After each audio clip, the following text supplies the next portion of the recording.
Mic's on. Good evening, folks. Welcome to our regular meeting of council on April the 28th. We'll get things underway. It is 7 p.m. Just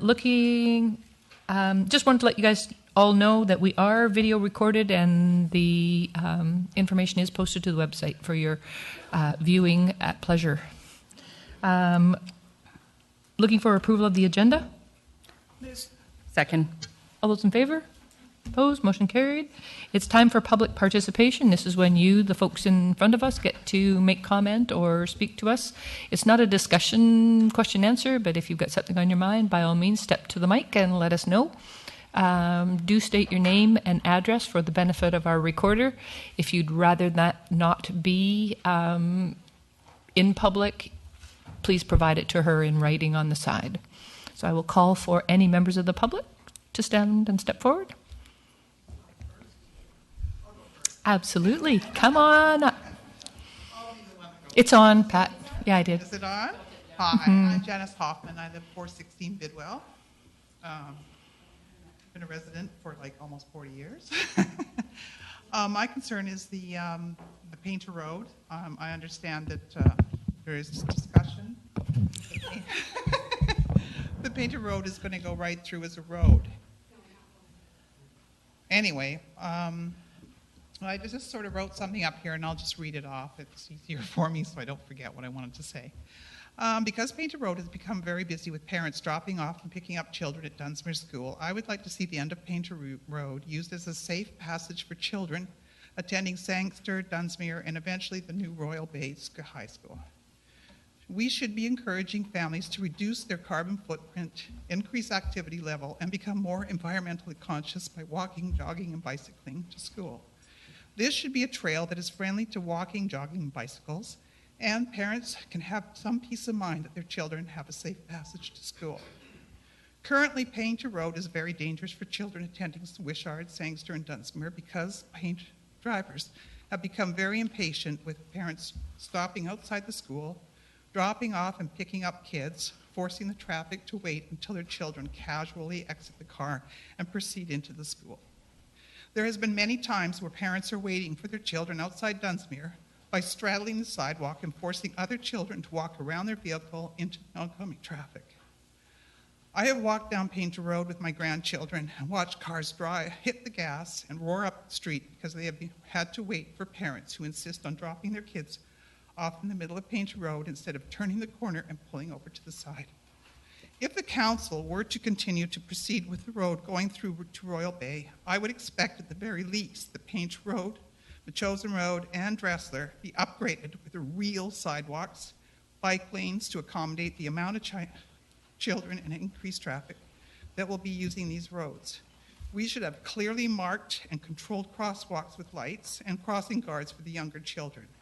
The corner where Painter Road and Dressler where Painter Road turns into Dressler is an accident waiting to happen because of poor visibility.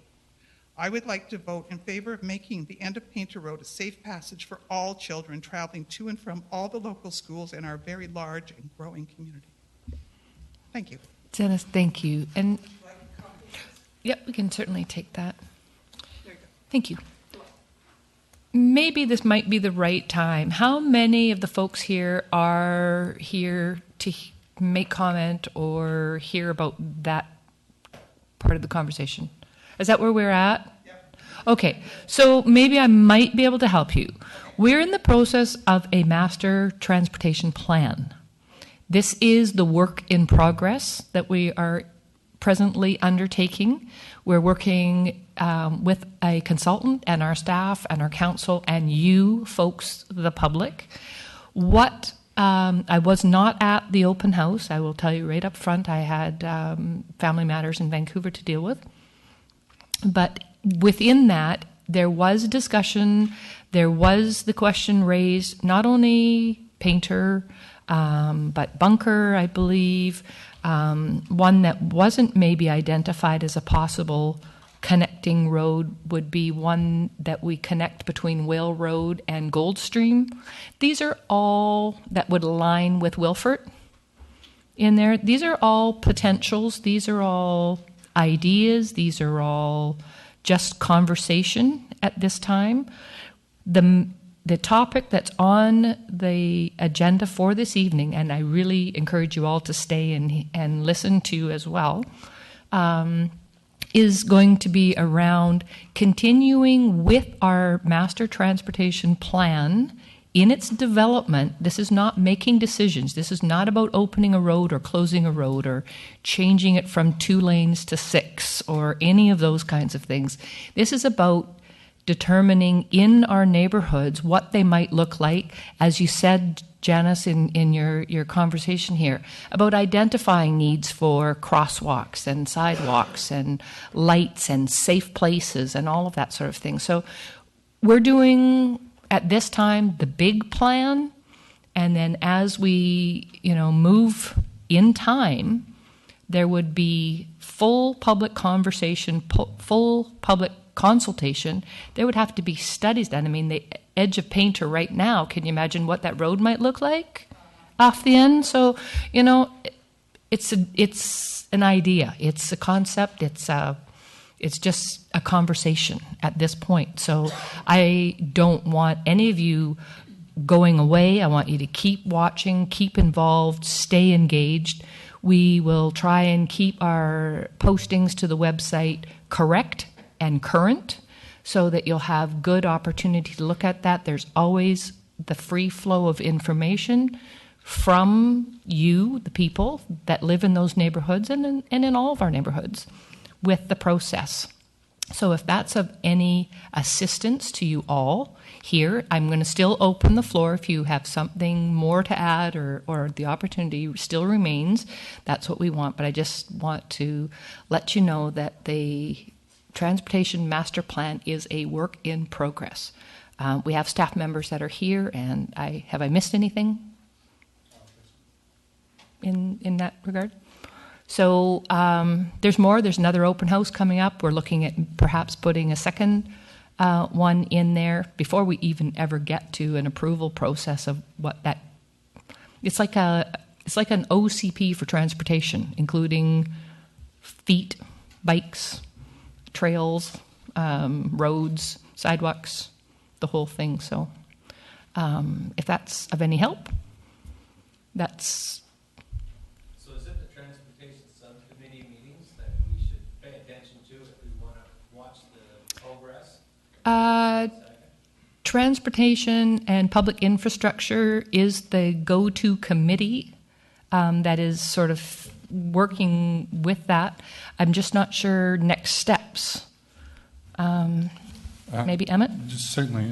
Thank you, Chair. I think to pay attention to the website, you can register on our website for direct emails as to when these information sessions will come forward and when these public engagement sessions will come forward. Or you can just watch the website, or I think if you can also get us to give you a call when that happens, I believe. But you can watch the Transportation Subcommittee, but there will be further open houses, and I think Council is going to deliberate as to whether there will be an additional one coming up. And so, although we don't have the date for those set, I would say that we're talking within the next month or so for the next one. And there'll be ample opportunity to be heard at that. So again, I'll leave it. If there's anybody that wants to come up and say something specific, by all means, name, address, please. My name's Tracy Lee, 3361 Painter Road. We've been there for approximately 18 years. At the end of the road, there's a big sign that says that something's going on. Can you enlighten me on that sign? Does that mean anything? Thank you, Chair. That is a sign that's posted on the edge of the property, I believe, of the Royal Bay property. Is that right? Right at the end of Painter? Yeah, I believe it is the statutory, the rules are they have to be posted on the property, and that is entirely to do with the OCP update or the OCP amendment for Royal Bay that is to come forward, and I'm not quite sure what the date of that is. Yeah. I'm sorry, go ahead, Alan.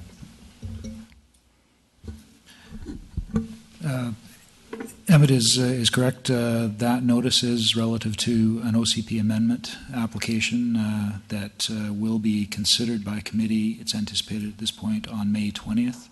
And he's also right in that that notice must be on private property. It should not be within any municipal property or road right-of-way.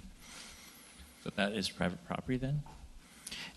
Chances are that they have misplaced it, and I am currently reviewing more than one sign that they have not placed on private property, and will be getting in touch with them very quickly to redo those signs. So as of now, then, there's nothing going through with Painter? It's just discussion? Although there's nothing at the meeting then, the last meeting about the road going through, or?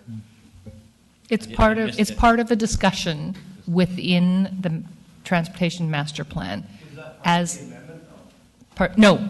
That has to do with the Royal Bay Development site. Not. It's just perhaps a very. Yeah. And it could be a badly placed sign. So we'll have that looked at for sure. Yeah. I was just concerned because there was just nothing on the boards or anything. Yeah. No.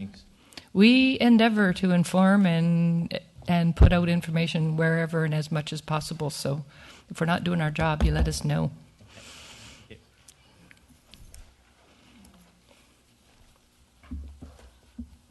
Hello, Penny Saunders, 3391 Painter Road.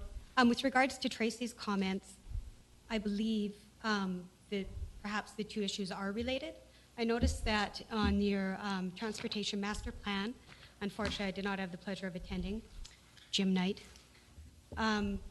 The proposed development, or pardon me, the developer's proposal for Royal Bay, the map that's included on there is quite different from the map in the OCP that we were provided with, being that it shows Painter Road going through. So though these issues are separate, they are indeed related.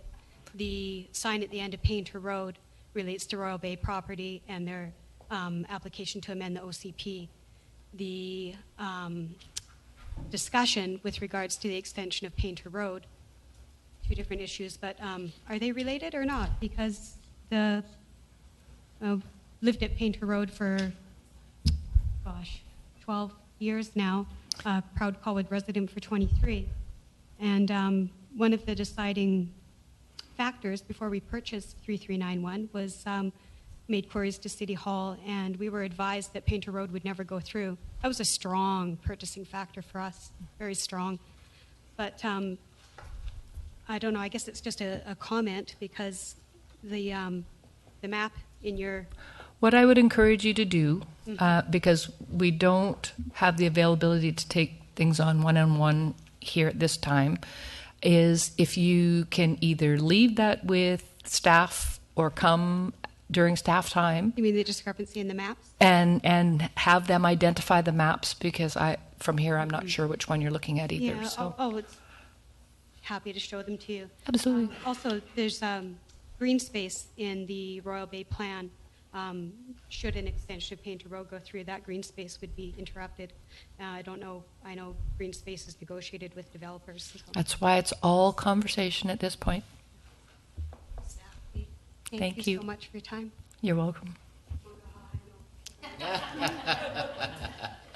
Is there anyone else that has a particular point? Sandy McLean, 3398 Adlington Place. So I don't live directly off of Painter. One of my concerns is, and I'm following up from the last speaker, is the change or downgrading of green space. I've lived out here for about 25 years. I think the neighborhood has been very patient with all of the changes and the time that it's taken and the information changes, etc., and what's going on with this development. That's very important to not only to the whole community. Mm-hmm. It's a lot of, it's a big piece of our community. But around the green space, if they take that piece of green space off because Painter Road goes through, what do you replace it with?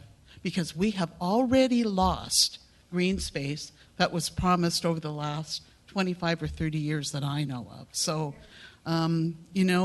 we all experience the difference that the green space has made to the animal and wildlife around here and to our own quality of living. So,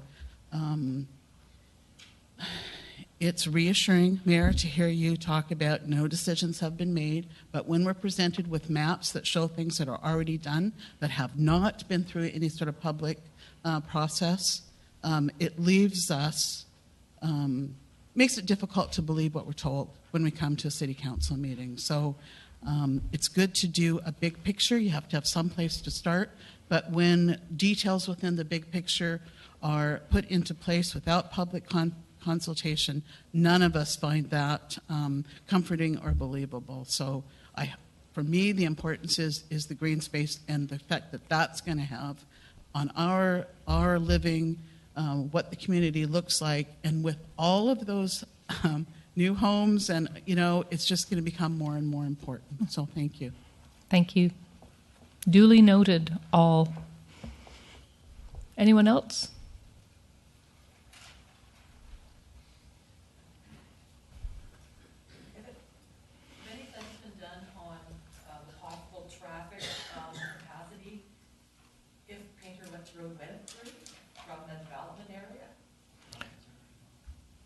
Those zones will be all part of the master plan and study that's working on that. Yes, sir. My name's Doug Robertson. I actually live on the corner of Painter and Farview. The house just in front of the school. I've been there about 13 years now. And myself and my neighbors across the street from me, we all have short driveways to access the road there. It's quite busy already with the school. And I know John, he's got a very short driveway, or Renee. They don't have turnarounds, so they have to back out onto the road. And I'm concerned about the traffic upgrade in the area. There's a lot of pedestrian traffic, and I would really like to know how many people in this room right now are actually against Painter Road actually being ever open. Hands up. No, I think what we need to do. I'm just making a point. Yeah, no, I understand, and that, I mean, you're probably all here for the same reason. It's right. So, but Royal Bay, this community has been here for 40 years. My house is in 1967, and I don't see why the Royal Bay project should have to upset this natural neighborhood the way it stands right now. When you've got Victoria Road and you've got Chosen Road feeding it, and if people buy the homes there, then so be it. I don't think it should upset our neighborhood at all. we want them as a welcome, integral part of improving our neighborhoods. So that's our focus. Thank you. Anyone else? Anyone else? Can I just ask, have you guys released the new OCD?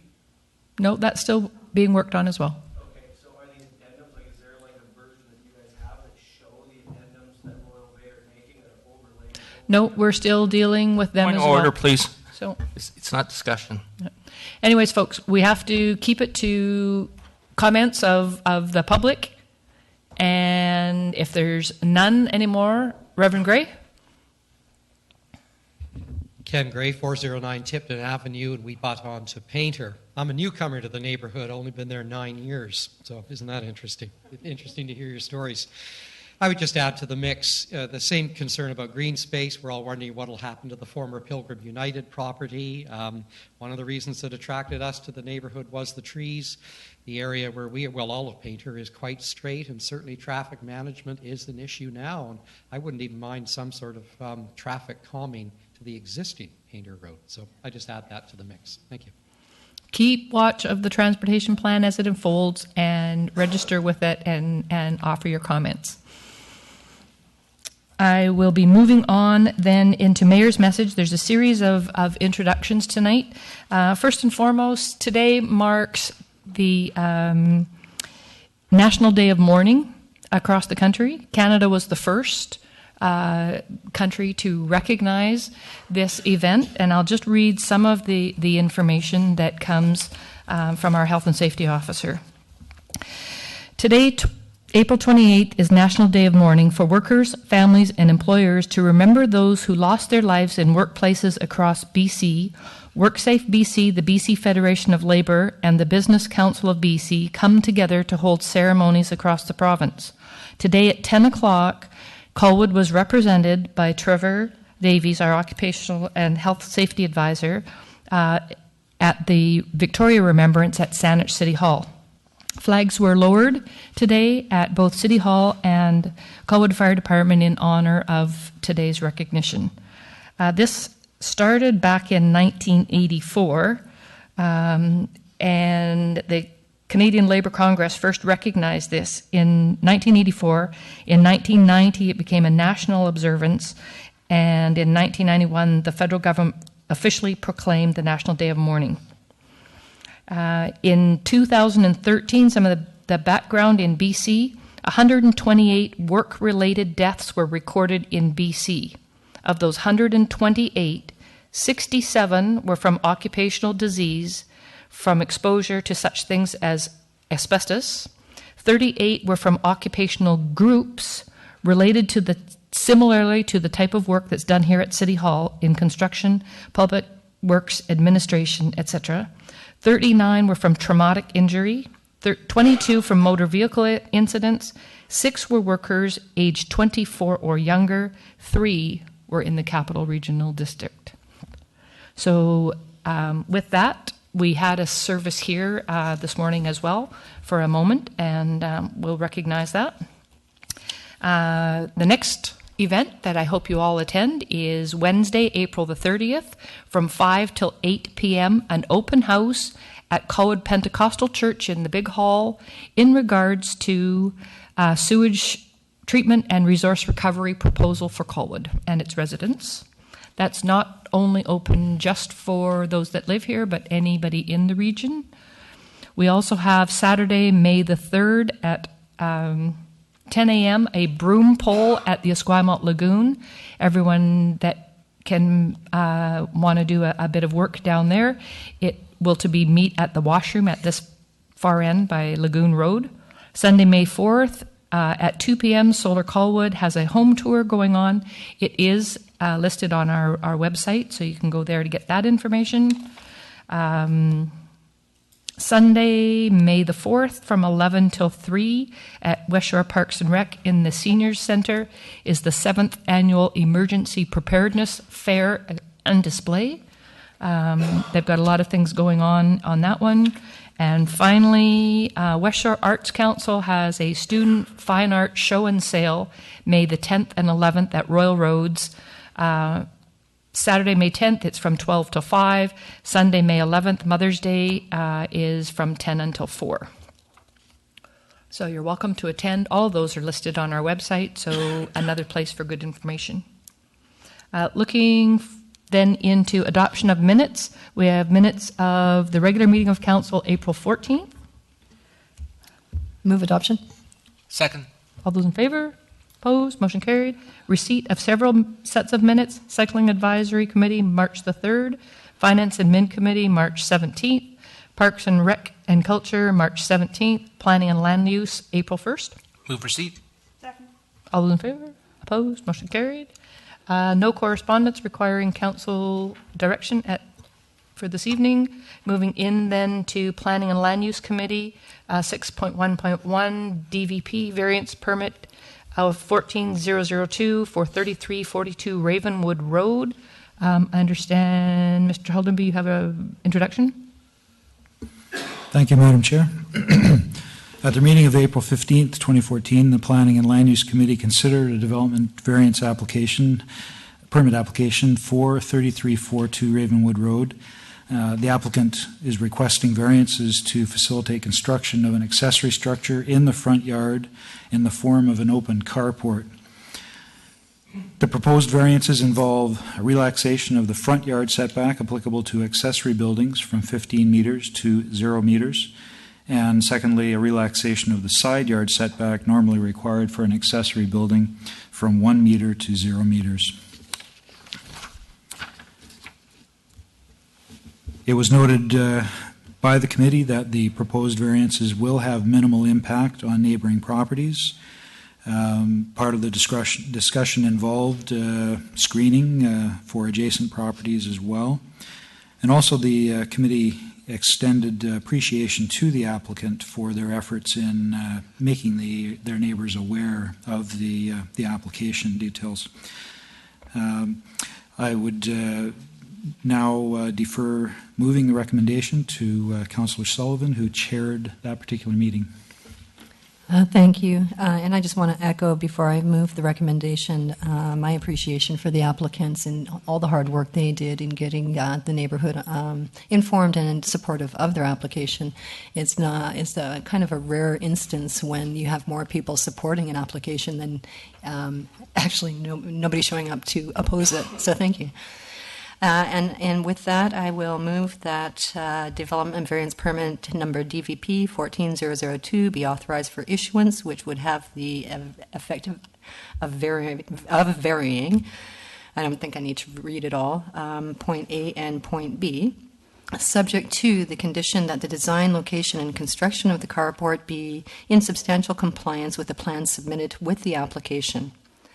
On the property described as Lot 2 District, Lot 65, Esquimalt District, Plan VIP 77035, 3342 Ravenwood Road. Second. Comments, questions? Councillor Lucan? Thank you, Your Worship. I wasn't able to be here, but I did visit the subject property, and I think it will be quite a nice addition to the house should it be constructed. And I think it fits very well in with their plan. It doesn't affect others. And I, too, am appreciative of them coming forward prepared, having the support of the neighborhood, and informing the neighborhood in advance of it coming to the planning committee. So thank you. Seeing none, call the question. All those in favor? Opposed? Motion carried. Moving on to Committee of the Whole, Transportation and Public Infrastructure, 6.2, 6.2.1. Will that be you, Councillor Cullington? I think that would be me. There you go. Thank you, Madam Mayor. So I think many members of Council and lots of folks in the audience attended our open house last week. It was very successful. We had, I think, over 100 participants, which is fabulous to see. Lots of discussion, feedback, great buzz going on in the room. If any of you didn't get to the open house, the boards are up online, so you can go up and see what was presented. And there's also the consultant's presentation that he did to Committee of the Whole afterwards, so you can sort of see his series of presentations where he rolled up some of the results of what we heard, and I'll cover that very briefly in a second. I'm just going to address, sort of following on from Mayor Hamilton's comments earlier. There were, of course, sort of some comments and concerns about Bunker Road and Painter Road. And I just wanted to make sure that, and I guess the comments were of a couple of kinds. One from folks saying, we don't want it, and some from folks saying, sort of concern about the process and sort of feeling like somehow this was kind of, somebody was trying to kind of sneak this in through a backdoor route and kind of without telling anybody. So I wanted to kind of echo what Mayor Hamilton said and sort of really iterate what this process is and what it isn't, and kind of hopefully leave you feeling a little more comforted around what this is. So we've had some consultants working on this transportation master plan. They've been looking at a whole bunch of different things. Part of what they were looking at was the impact of the future traffic on Royal Bay. And of course, when we're talking future, it's going to be a long time till we see this really built out. So they're really kind of thinking 20 years ahead. And, we said to them, okay, if we are going to be dealing with additional traffic, what are some of the options available to us? Because, because some of the other options are, well, we leave it all going along with Chosen Road, and then we have it going right past one of our elementary schools. So how do we manage all this? What are some of the options and opportunities? And as you folks know, a couple of the ones that they identified is the possibility of putting Painter Road through and connecting that into Ryder Hedgedale Way, past the school, along with traffic calming. You spoke very nicely earlier about a lot of the possibilities that would go along that. And I think that was very much along the lines that the consultants were thinking about. And I think it would go up Dressler Road as well, if that were to happen. And similarly, Bunker Road, the possibility of moving that through with a connection to VMP. And again, not just putting through a connection, but doing that kind of in combination with all kinds of very sensible things that make it work, because none of us want to end up with major problems. So this event wasn't intended to be a detailed consultation on that. There simply aren't the plans in place. It's a kind of a future idea. It's a concept. It's a desire line. And it was terrific that people came out, and you've come out again tonight to kind of talk about some of your feelings on that. But just be very aware that all of this would be very far into the future, and we could have a conversation with you folks tomorrow, but actually if it doesn't happen until 10 or 20 years from now, it might be certainly be a different bunch of folks around this table, and quite possibly different folks in that neighbourhood as well. So the resolutions that committee discussed that night, and that I'll put out under the table in a minute, don't deal with those specifics. It's really around keeping our consultants moving forward on that plan. As Mayor Hamilton said, we've got more public engagement to do as we get through that process. So I hope you will be out at those various events.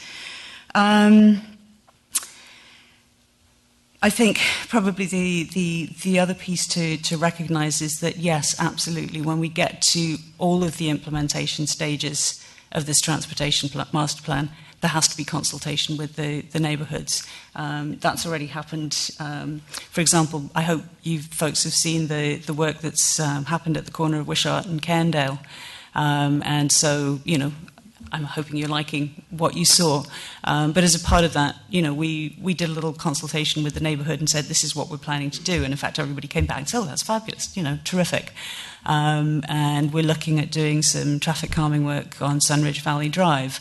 We've had some conversations with the residents, and we'll probably have more before you start to see things sort of happen on the ground. So absolutely hear the message loud and clear. Yes, we have to consult with neighbourhoods before anything significant happens. And I will add an additional piece to the recommendation tonight that kind of addresses that kind of consultation and engagement.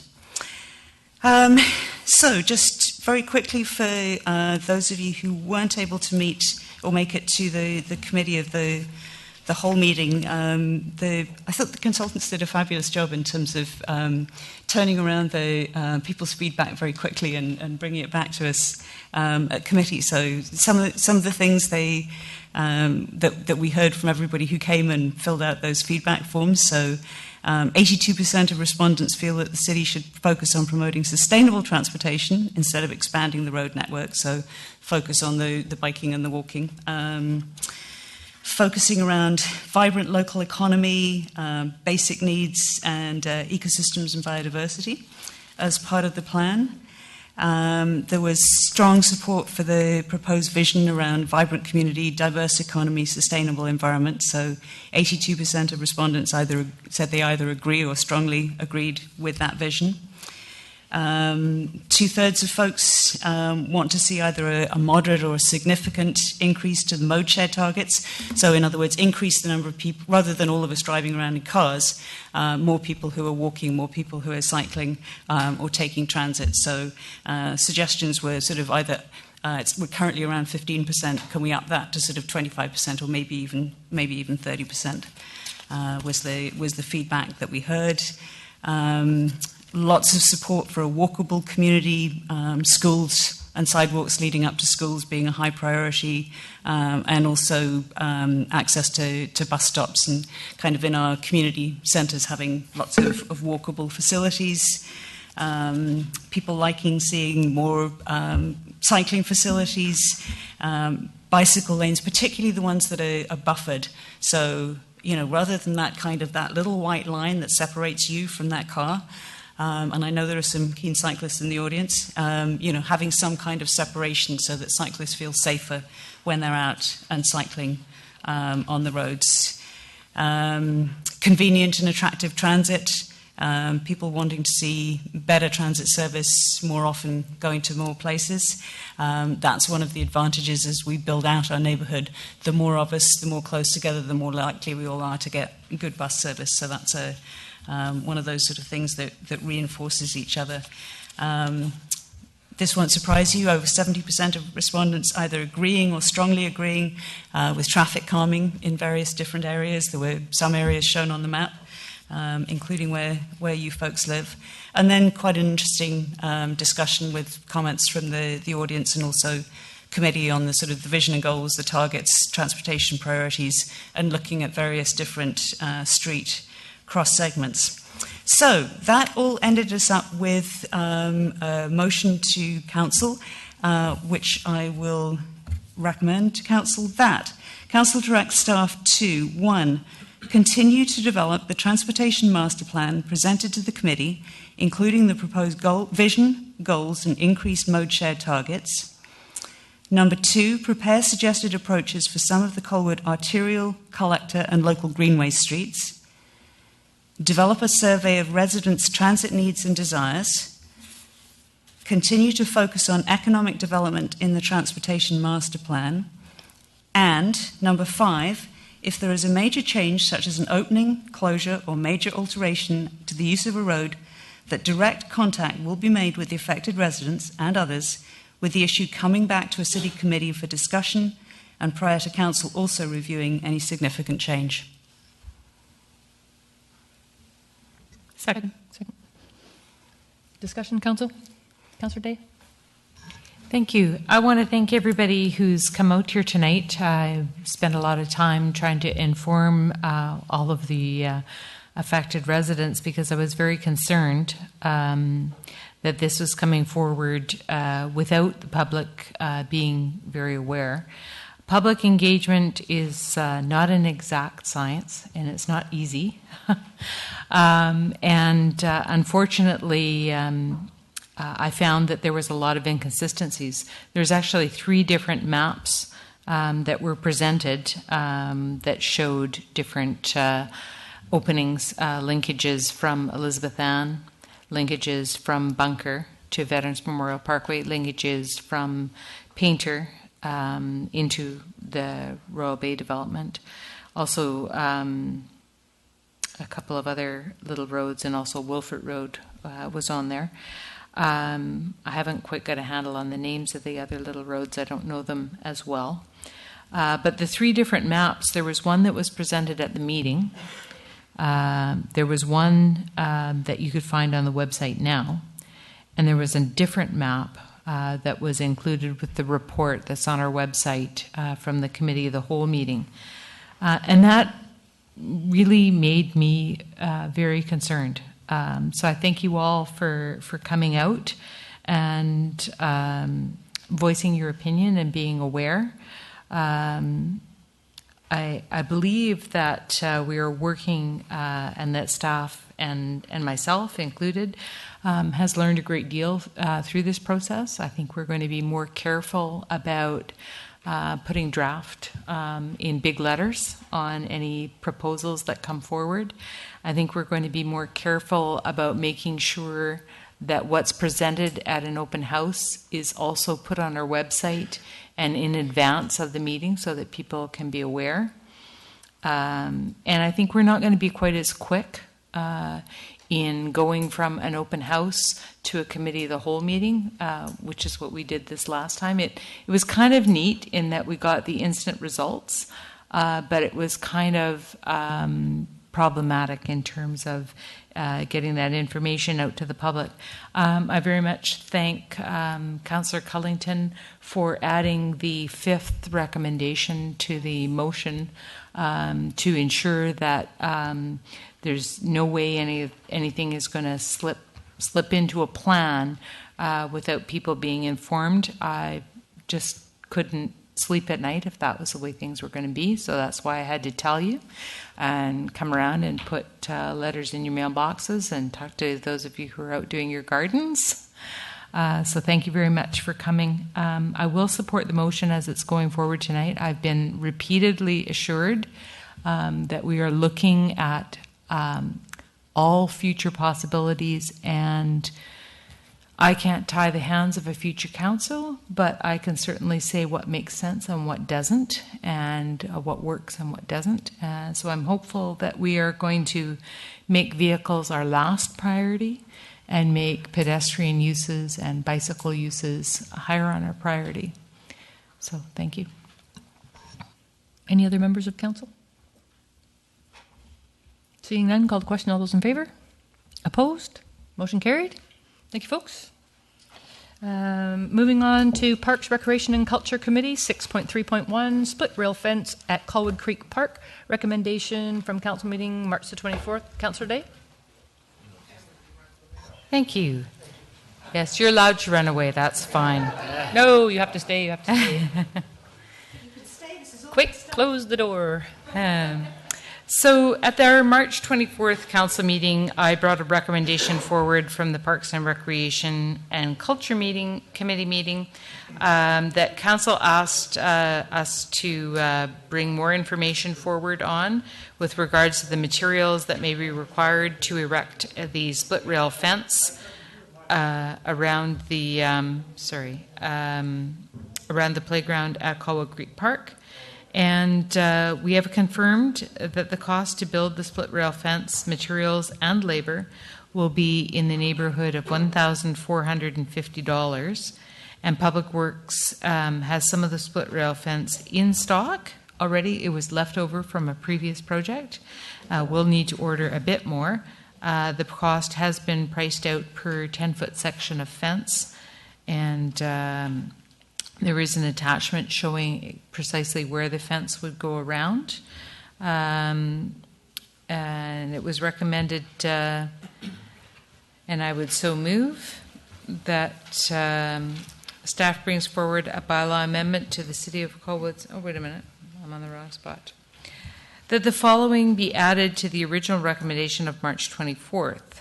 To direct staff to create a simple low fence around the playground area in Colwood Creek Park to create a dog on leash zone at a cost of $1,450 from the park's budget.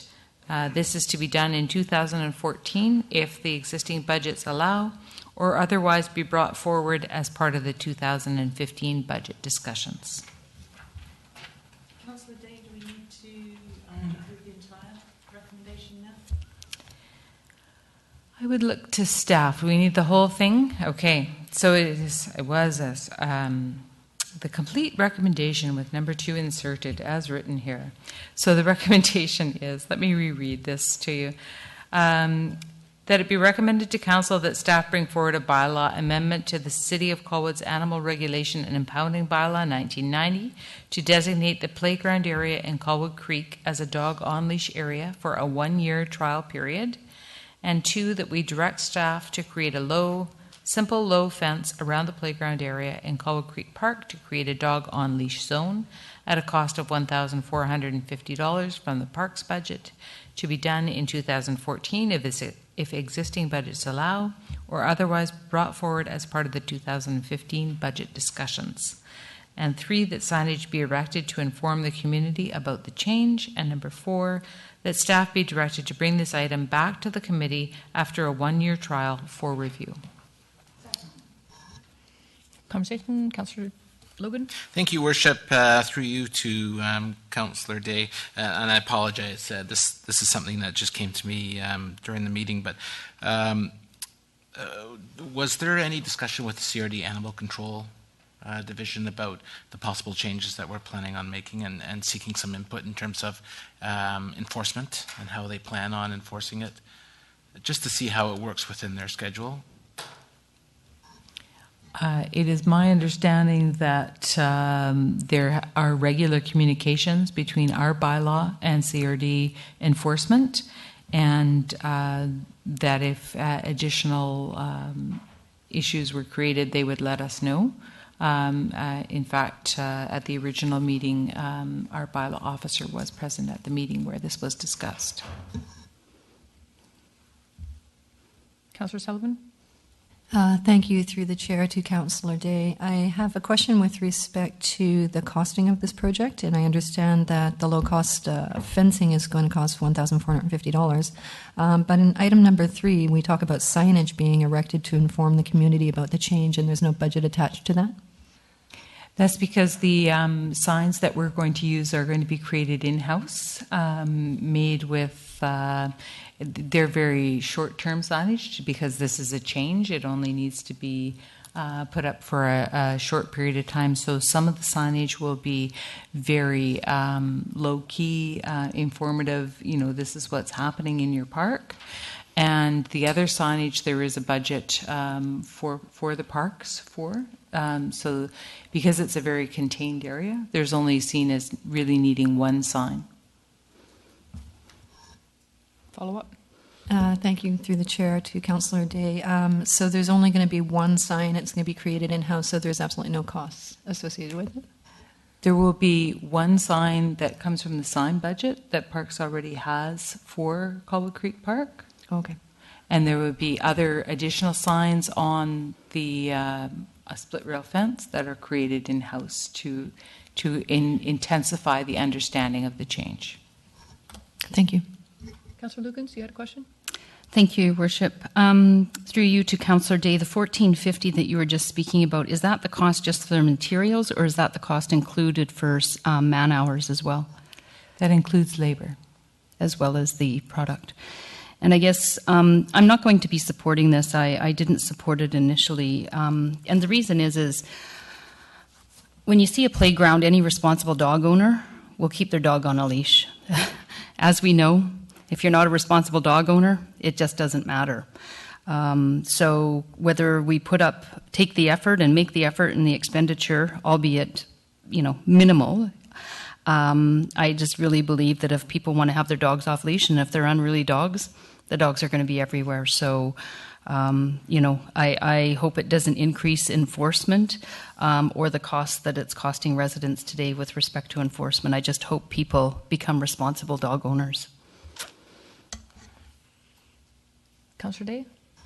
Thank you. And I understand your concerns, but one of the reasons why this came forward was about children who are not comfortable with dogs, who are having them run up to them, and having the low split rail fence, I think, will address that issue in this area because of the dogs being off leash and running around and having a lovely time, which is good for the dogs, and certainly good for the responsible owners.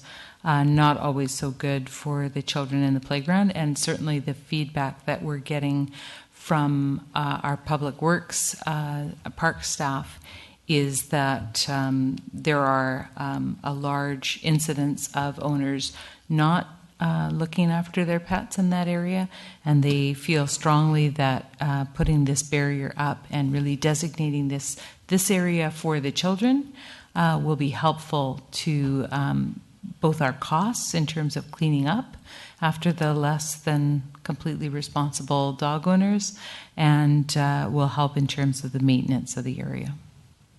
Councillor Sullivan? Thank you, through the chair. I have a question with respect to how high these low fences are going to be, and will it really preclude unruly dogs from jumping over the fence to get at those vulnerable children or those children that are afraid? And so I'm just wondering about the practicality of these low fences as opposed to a higher fence that might restrict dogs from jumping over them. I think there's no way to absolutely you can't make people drive the right speed limit. You can't make people stop at the stop sign. But having a stop sign is more likely to get people to stop at the corner than not having one. And certainly the fence can be circumvented, but it makes a very attractive addition to the park and a statement that this area is for the kids. We still are going to have to rely on common sense prevailing for a lot of the people who visit that park. And the height of the fence, as I understand it, most of the time the split rail fence is 3 rails high, and they are planning to make this one 4 rails high. So it would be a little higher than what you normally see. So high enough to make dogs have to work hard at getting in there. Councillor Cullington? I was just going to add to that at committee we had quite a good discussion with some members of the public, some of whom were dog owners and some of whom were those who had kind of raised the complaint in the first place. But we did have a conversation at one point in time about a much higher fence and a conversation around why were we sort of putting our children in pens. So the split rail fence was seen as a nice compromise between something that felt like a nice place for the kids and their parents to be, felt like a nice, dog management is often not about dog management, it's about owner management. And I think there's a certain, when there's a very clear dividing line between the off-leash area outside the fence and an on-leash area inside. If your dog jumps the fence and is in there with the kids, there's a certain shaming that goes on that helps to reinforce the rules. So I think it is a good compromise. Staff? If this fencing is erected for interim solution after 1 year it's reviewed and it's not working, the fence could be used elsewhere within Colwood's boundaries. Good. Any other comments, questions? Seeing none, call the question. All those in favor? Opposed? 2 opposed. Motion carries. Moving on, again, still in parks, CRD Regional Trails Management Plan Working Group. Recommendation, Councillor Day?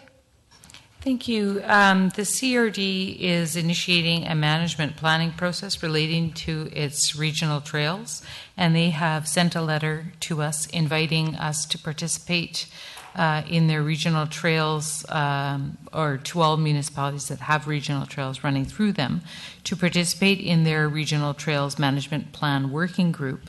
In the past, I have personally been involved with some of the regional trails management plan working group, and I've seen that it was quite beneficial. There's a lot of experience in the staff that work for CRD that take care of the Galloping Goose Trail specifically, especially in regards to invasive species, different mowing times where certain plants grow, that type of history of the area.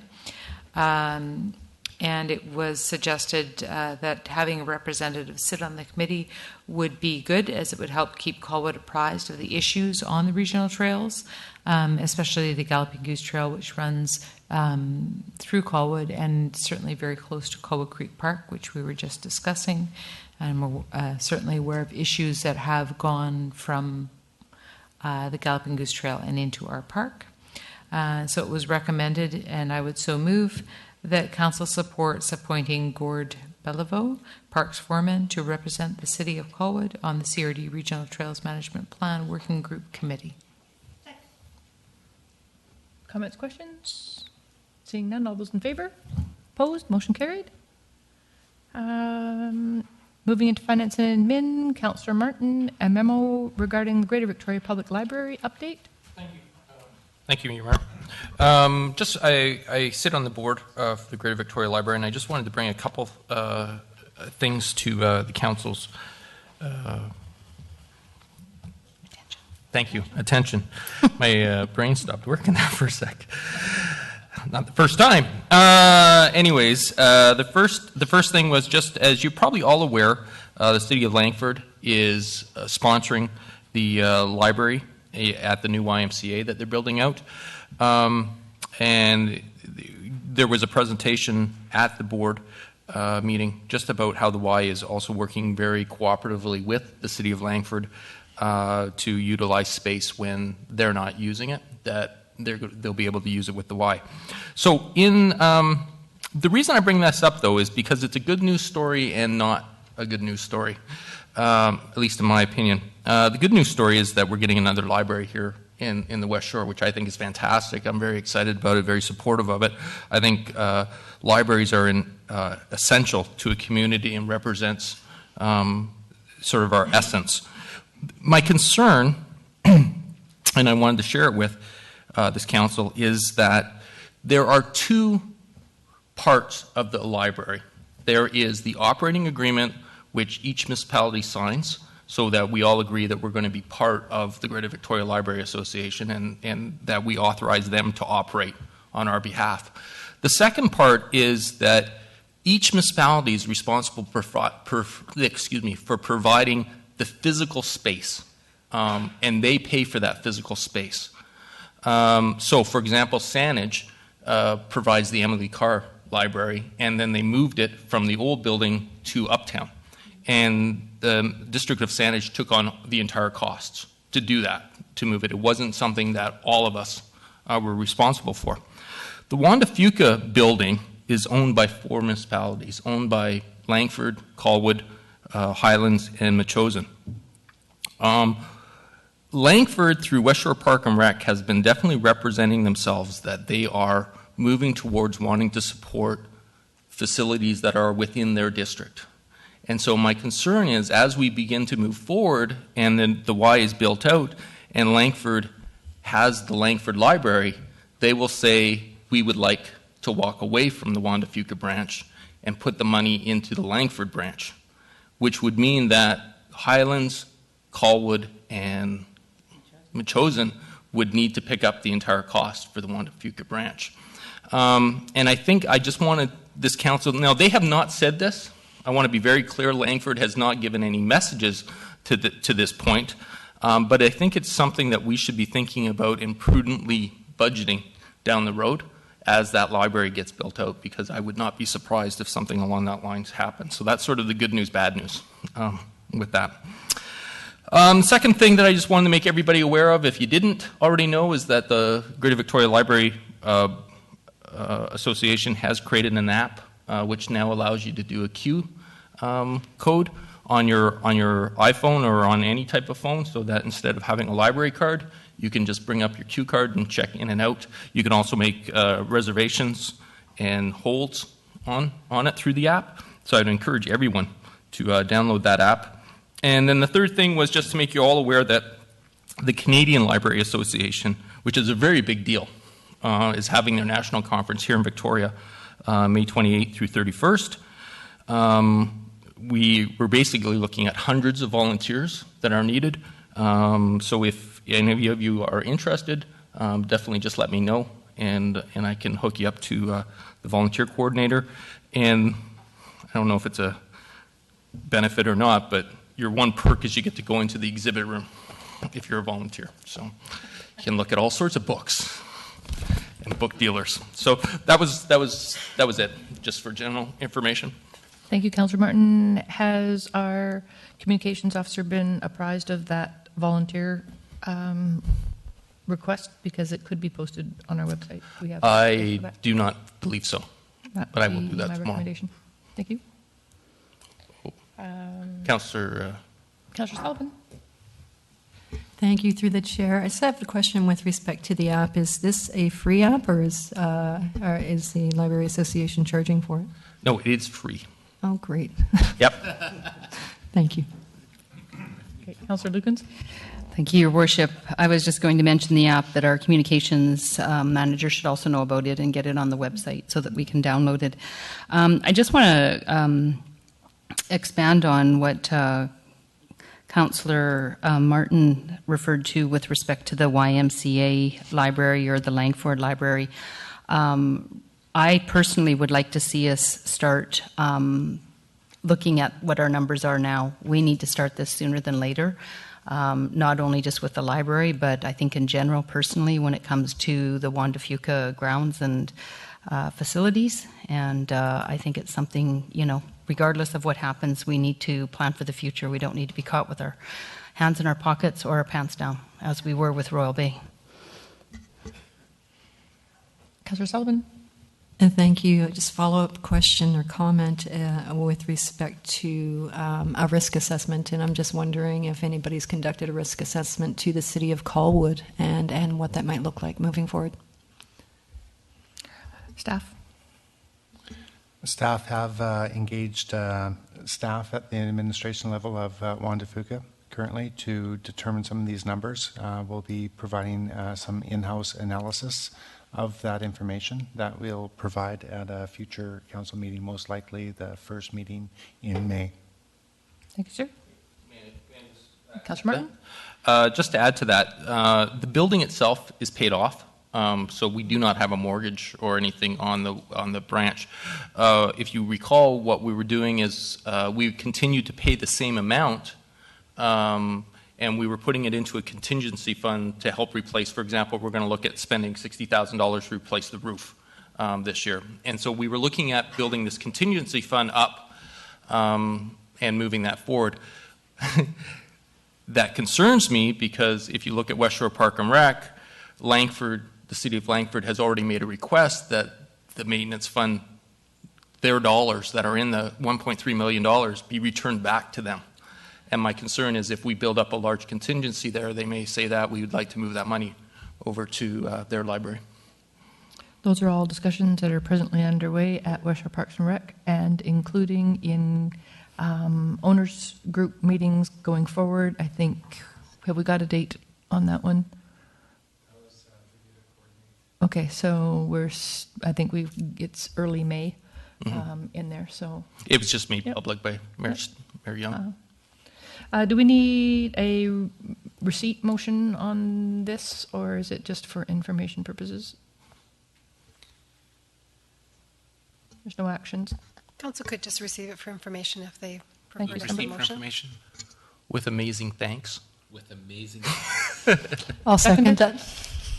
All those in favor? Opposed? Motion carried.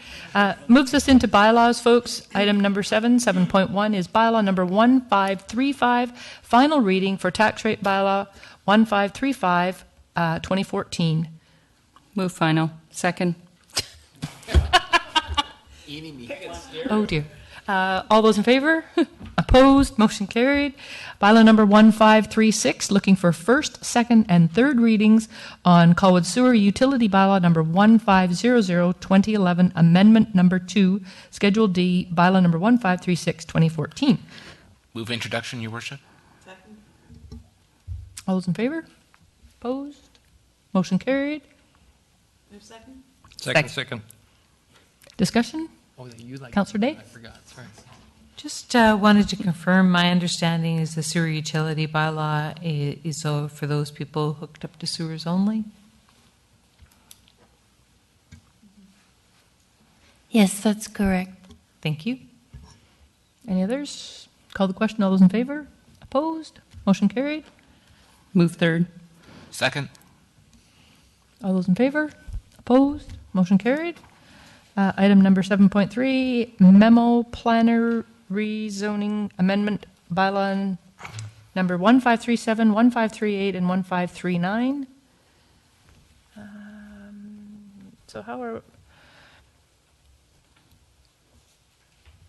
So are we going to introduce that one, Alan, on that one? It's a little bit convoluted. Usually it just comes through as a... Is the background understood as per the memo that was provided, or would you like me to? It is to me. I'm just not, like, and then we can move in. It shows the proposed changes. Mm-hmm. Any questions?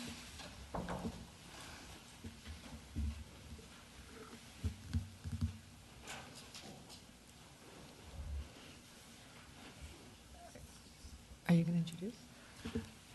Mayor? I'm just confused. It doesn't indicate whether we're on first or second or... We're rescinding first. Like, I'm assuming that this is first reading on this, or there's no recommendation?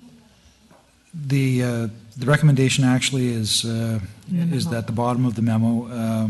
The order that things need to transpire. There we are. So we're at first and second on this one? For bylaw 1539. 1538? 1539 needs to be dealt with first because that is pulling out the creation of the zone and making it Okay, in a I standalone gotcha. bylaw. I need some highlighting.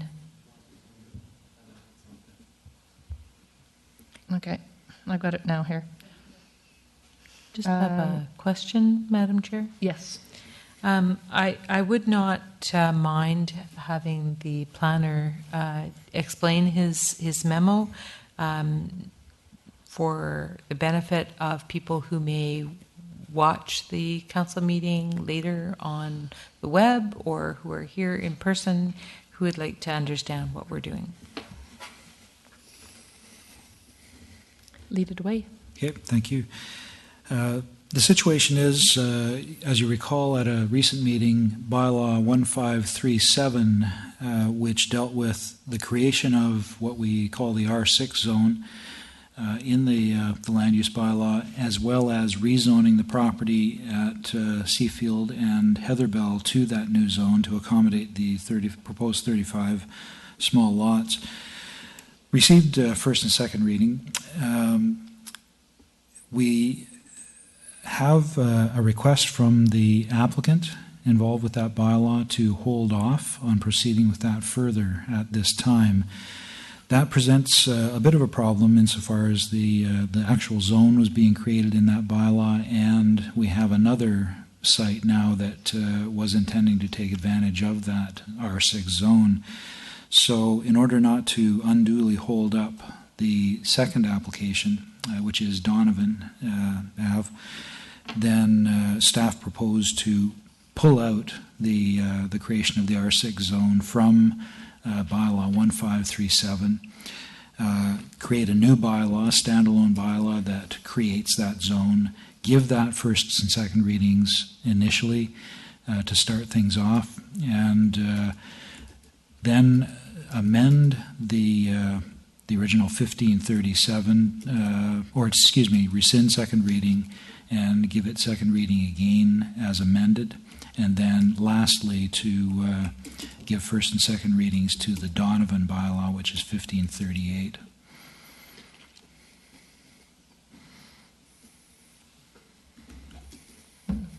Councillor Day? I just wanted to mention that I find it confusing that we have new zones developed for every new development that we seem to have. Like we've done that for a number of years. We have our Royal Bay Comprehensive Development Zones, like 1 through 6, and they seem to continue on. So I just I think that if we had a different way of doing our zonings that said, this is a small lot zone, this is a single family zone, or that type of thing, it would be clearer and more easily understood. Because when you're looking at a zoning map of Colwood, you need a considerable legend to go with it to understand what that means. I guess you almost need that in any case to clarify what a townhouse zone would be, or what a single-family home zone would be, or what a small lot subdivision would be. But it's sure not very obvious from the names that we've given to it over the years. So I just thought I would mention that at this point, because this is one of those times where developing the zoning site specifically has kind of come back to bite us. Any other, Councillor Lucan? Thank you. Taking off of Councillor Day, I have to say that when I was speaking with the economic development consultants, they were also concerned with the number of zones that we have, and I don't know if they spoke to staff about what that looked like, and about doing things differently, just because it continued to grow and expand, and they'd never seen something quite like it actually. So, staff. If you think our land use bylaw is bad, take a look at City of Victoria for a number of zones. I didn't say I wanted to be compared to them. Through the chair, however, I just wanted to confirm that indeed this is something that staff are going to try and address in the land use bylaw review, to come up with a simpler convention for naming zones that's clearer and hopefully will result in less zones being created and more zones being used universally. Good deal. If I need something, Councillor Lukens, will you lead the recommendation? Okay, this? let me just find it here. Staff recommended. It'll be in several sections here. We have to, if you read through, one will be So, bylaw one. 1539? Yeah, be given first and So second. I'll reading. So move to make- introduction. Second. All those in favor? Opposed? Motion carried. Move second. Second. Conversation, discussion? Seeing none, call the question. All those in favor? Opposed? Motion carried. Second reading of bylaw number 1537 be given on April 14th, 2014, be rescinded. I need a motion for So moved. All those in favor? Opposed? Motion carried. Number 3, bylaw number 1537, cited as Colwood Land Use Bylaw number 151, 1989, amendment number 137, R6 zone, northeast corner of Seafield and Heatherbell Roads, bylaw number 1537, 2014, be amended by deleting references to the R6 zone in the citation and deleting Section 1B in its entirety and adding a new Section 1B as follows, adding the following to Section 5-11-08. So is that the number 1 that I have then listed underneath? Notwithstanding Section 5.11.08, 1 on lands legally described as Lot B, Section 35, Esquimalt District, Plan 7004, northeast corner of Seafield and Heatherbell Roads. The minimum lot area for that may be created by subdivision under this Land Title Act or Condominium Act shall be 300 square meters, provided that amenity contributions are provided prior to issuance of a building permit to the Community Amenity Reserve Fund of $2,500 per unit in excess of 2, to the Attainable Housing Fund of $2,500 per unit in excess of 2, and to the Public Art Fund of $500 per unit in the excess of 2. So moved. And seconder? Second. All those in favor? Opposed? Motion carried. I'm just making sure that we're only doing that once.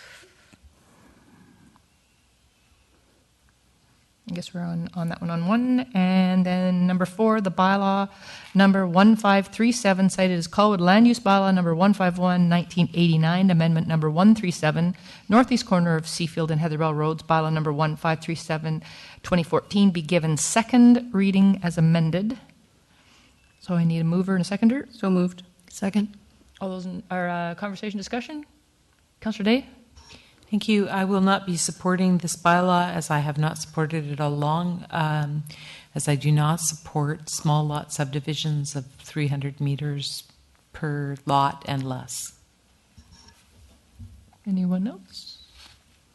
Seeing none, call the question. All those in favor? Opposed? Motion does carry. Final part on this is that bylaw number 1538 be given first and second readings. Move introduction. Second. All those in favor? Opposed? Move Motion second. carried. Pardon? Move second. Second. Discussion, conversation? Councillor Day? Thank you. I will not be supporting this subdivision either for the same reasons. As I've mentioned before, it's a small lot subdivision in an existing neighborhood.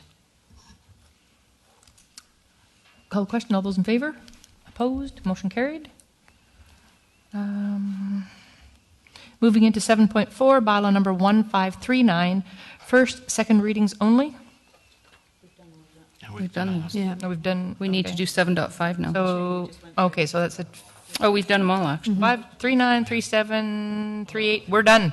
Yep. Motion to move in camera. So moved. All those in favor? Opposed? Motion carried. We have more to do on